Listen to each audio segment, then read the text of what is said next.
I am planning a new research project because I am interested in learning more about children with attention deficits. That sounds like an interesting subject. What research approach are you planning to use? I am a quantitative researcher, so I am planning to use numbers, test scores and measurements. This way, I will be able to assign a number to each child. How can you describe something as complex as a person, using numbers? Oh, that's easy.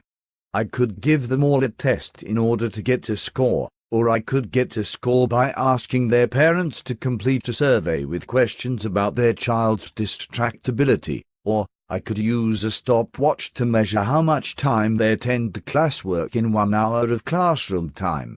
All of these are ways that I could operationalize attention. By operationalizing the construct of attention, I can get a number that describes the attention of each child. This will make it much easier to study this construct. And, if I use a strong sampling technique and if I can get a large enough sample, then I will be able to use my sample to make generalizations about the population from which I drew my sample. I am still not convinced that you can use numbers to describe children. I am a qualitative researcher, and I would suggest that you work with a small group of children so that you can ask them about their thoughts and experiences. Their own words can provide you with a much richer source of information than any test or survey score. After you interview a number of children, you will find that certain patterns or themes will emerge. These themes can help you to describe the thoughts and experiences of the children themselves. The children's own words can provide us with information about their perspective in a way that numbers could never do. I don't think so. In any group of children you can notice that children have different levels of distractibility. I really want to help professionals to identify individual children who have problems with distractibility that are so severe that they need additional support. In order to do this, I need to get data from a large number of children. Then, I can determine the scores that would indicate that a child's ability to maintain attention was 2 standard deviations below the mean. Schools need this information in order to determine which children would benefit from additional services.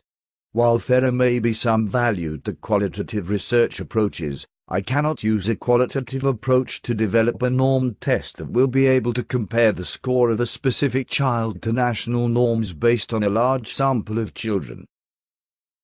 For this, we need to use methods in which we represent each child with a number. Of course, if you want to develop a norm test, you will need to use quantitative approaches.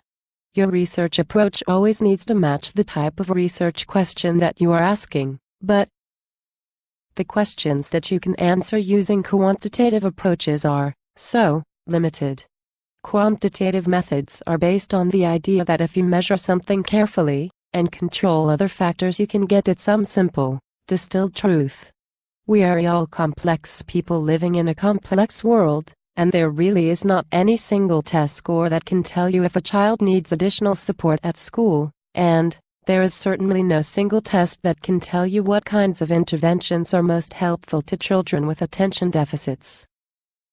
I know that a single test score has limited value, but test scores are still useful tools for professionals who work with children. Also, once I have used a measurement to identify children with significant problems with attention deficit, then I can do other research studies. I can use a t-test to see if the GPAs of these children differ from those of children without this issue.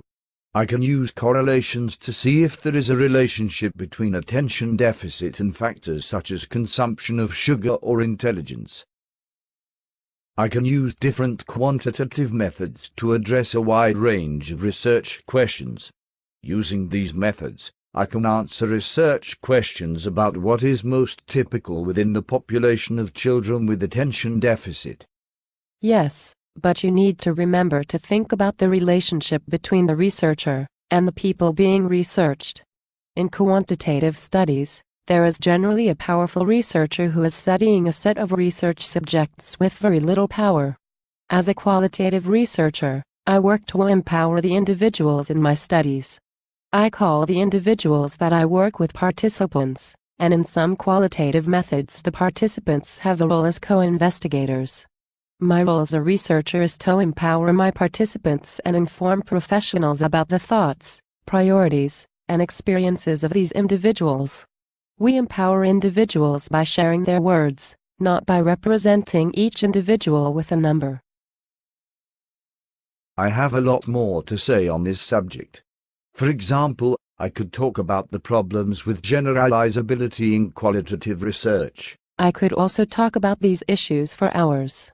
But they are probably getting tired of listening to us. Okay, if they want to know more, they can always read their textbooks. Bye. Bye.